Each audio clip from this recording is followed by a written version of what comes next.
Well, Loki Doki has taught me that I'm a monster. And by the way, if you're not watching his videos yet, you really need to. They're great. But I watched his Patreon video earlier today and realised just what a monster I am. Hands up, it wasn't deliberate, but it never really occurred to me just how much of my Patreon stuff I've trapped behind a paywall. And that's all going to change. I'm going to rethink it over the weekend and hopefully come up with something a little bit new. But for the time being, response number one, the Discord server that we set up for patrons, that's open to everybody. If you want to be part of the Discord server, the link is down in the description. Would love to see some of you get involved in that.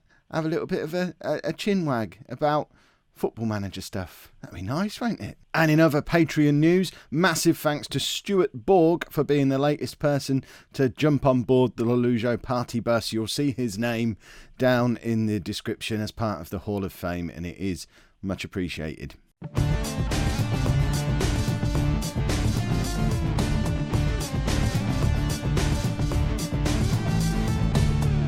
Hello and welcome to Season 3, Part 4 of Non-League to Legend. I'm Kev, and coming up on today's episode, we are away against Stockport in the league and against Corby in the FA Trophy.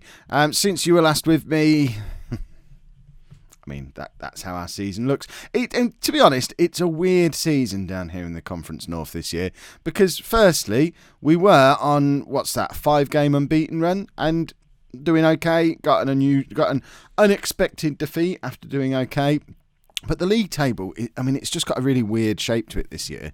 We're in 11th place, but we're only 5 points outside of the playoffs. We're only, 9 points, 8 points off the top of the league. We could get a run of wins together and be right back in the promotion hunt. It's not out of the question yet, but the run of wins just doesn't seem to want to come. The tactic it's not really working, but it did work, and I'm loath to change it too much, mainly because we signed players to try and make this tactic work, and finance-wise, we're still way over the wage budget. I'm trying to rectify that, apparently, and I wasn't aware of this. I'm sure you probably already are, and a few of you have let me know in the comments, but the reason I'm so far over the wage budget is because when we signed someone on non-contract, I thought it only affected the wage budget when they were actually played and we had to pay them, but apparently it automatically takes half of their appearance fee into that budget, into that figure. So although we're not spending £7,000 a week on wages, the wage budget thinks we are. So I've gone through, I'm trimming the squad. I've only just done it, so they've not released yet, but there's going to be a whole load of players who we don't use who are going to be on their way, trying to free up a little bit of wage budget to maybe bring in one or two missing pieces of the jigsaw if anyone shows up. And it will just improve the sort of financial situation and the way the club is considered on that front as well. But at the same time, while all this is going on, the job hunt is in full swing. If we have a look at the job centre, you'll see that I've applied for every job in the Conference National and League 2. I've had a few interviews as well. There's a few interviews that didn't go well and we didn't get the job. But I think there are currently interviews that have happened with Chester, Newport, Northampton, Doncaster, I think, have interviewed me as well. So there's every chance that before the next episode, or maybe even during this one, that we might be moving on, because they're all saying the interviews that didn't go well, they're all saying, oh, you interviewed well, we just decided to go for so-and-so, someone else. So sooner or later, I think we'll get one of these, and I really quite fancy the Newport job because they're struggling in the Conference National, but they've got loads of money, and I think I'd enjoy that rather a lot. Obviously, recently in the Football League, Chester would be quite an interesting one as well because they're a phoenix rising from the ashes of former Chester. Chester City, was it before, or are they still Chester City now? I don't know. They're just Chester now. Used to be Chester City. Is that how it was? I'm sure there's people from Chester who can enlighten me. But that would be quite an interesting one as well. So that might be a thing that happens. But if it doesn't, I think we can still get a run of form together and do okay this season. I'm much more optimistic than I have been for the last couple of days.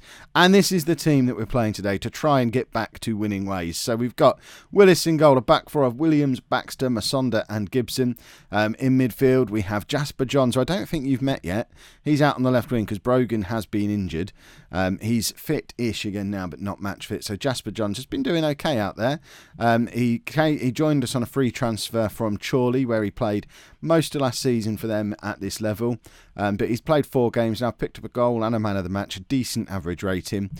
So he's a perfectly adequate replacement. On the other side, Jordan Wright, I'm done with him, I think. He's also picked up an injury, which is why he's not in the team right now.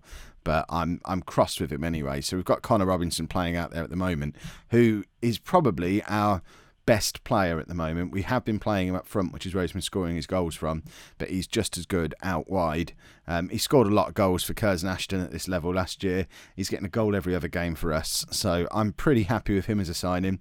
Sam Wright and Kyle Porter are going to be in the centre of midfield. I've switched back to them both being ball-winning midfielders. Not for any tactical, clever reason, purely because when we did this before, that's when we were winning, so we're going to try it again. Tyrone O'Neill is going to be up front, alongside Terry Butterfield, who signed on loan from Scunthorpe over the summer. We've not really given him much of a chance, but he played in the last FA Trophy game and got a hat-trick. So that was in the last game that we played when we beat Bamber Bridge 5-2.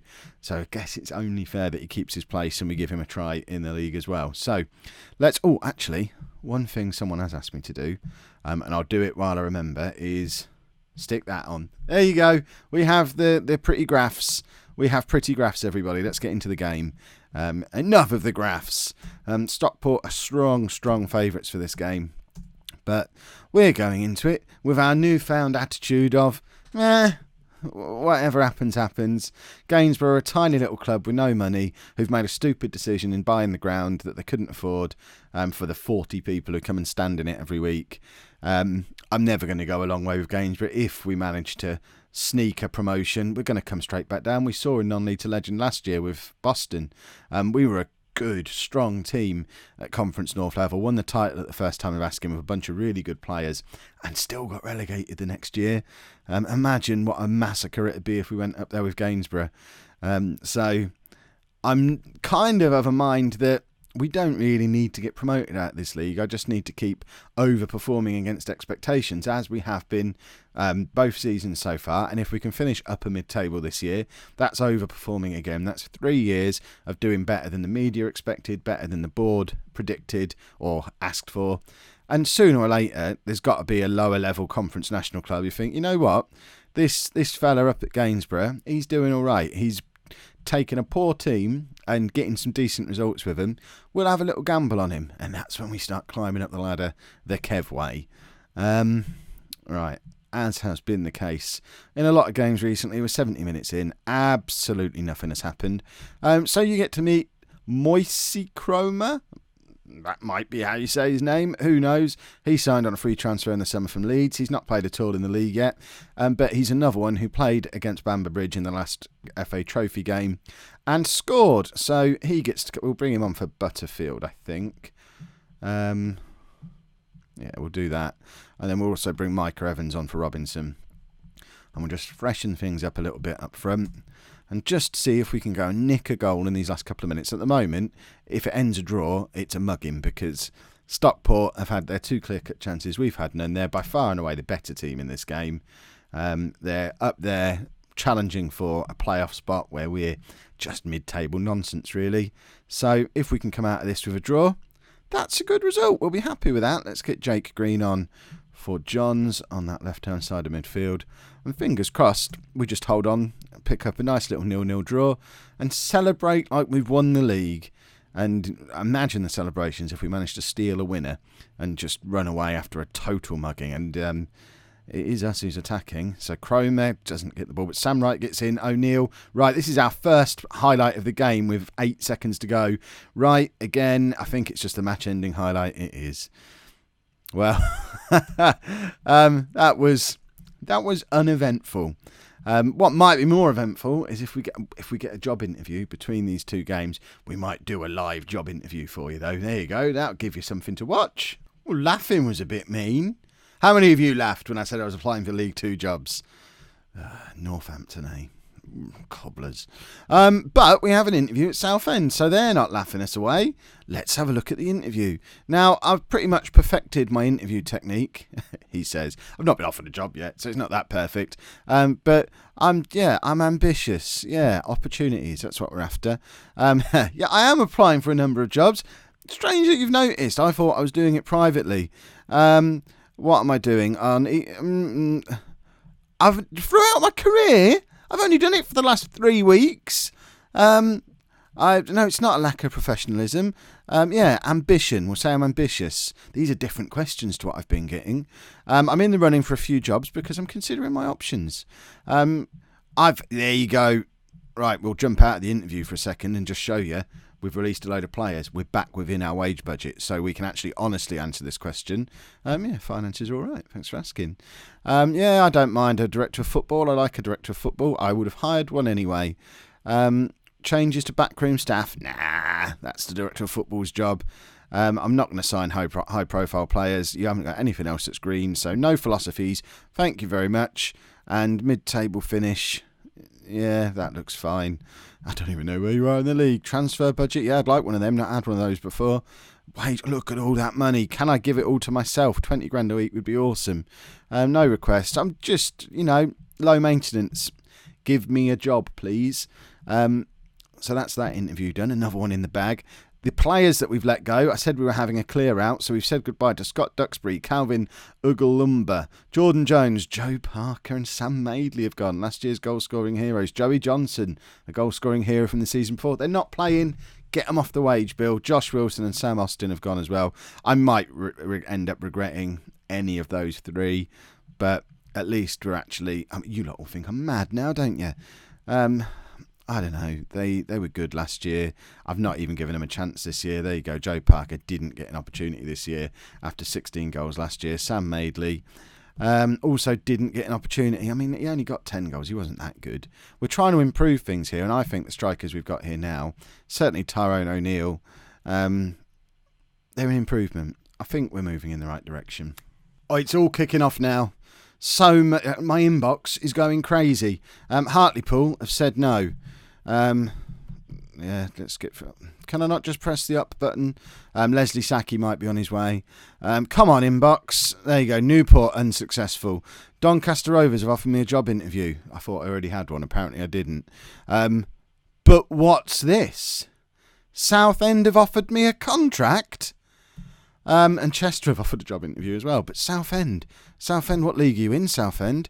They're in League 2. We're entering the Football League, boys and girls. This is amazing. Right, so I'm currently on, I think I'm on £500 a week. Where's my contract? So my current contract with Gainsborough, £500 a week. So straight away, they've come in and offered me more money. So we already know we're moving. We'll find a house next episode, but we're leaving. We're done. It's a 2-year deal as well. Have they seen the league table? How cheeky can I afford to be? Am I going to risk them just withdrawing the job offer? I've got to go for 850. Come on, let's see what happens. Perhaps I should have gone higher, but it appears we're going to Southend United on £850 a week. Yes, we'll finalise that deal. We're going to bite your arm off. Thank you very much, Gainsborough Trinity. It's been a real pleasure, but it's all changed. There you go. I've never done a club change mid-episode before. This is all new. So I'm now the Southend manager. I'm going to have to find a house. Cool, they've paid 10 grand for me as well. That's way more than I've ever spent on a player. So Southend, we'll do all this stuff at some point, but I think what we need to do before we do anything else is have a look at the finances and have a look at the players. So, finance-wise, doesn't seem to be a particular disaster going on. Yes, they're going to lose money, but who doesn't lose money at this level? They're overspending on the wage budget, so we're not going to have really any manoeuvrability there, although there's transfer budget that we could maybe convert into wage budget, and the transfer window's approaching, so we might be able to get rid of some deadwood. Normally I rehearse all this stuff, scripts and everything. This is all on the fly. I don't like it. So that's that. Let's have a look at the squad depth. We'll just...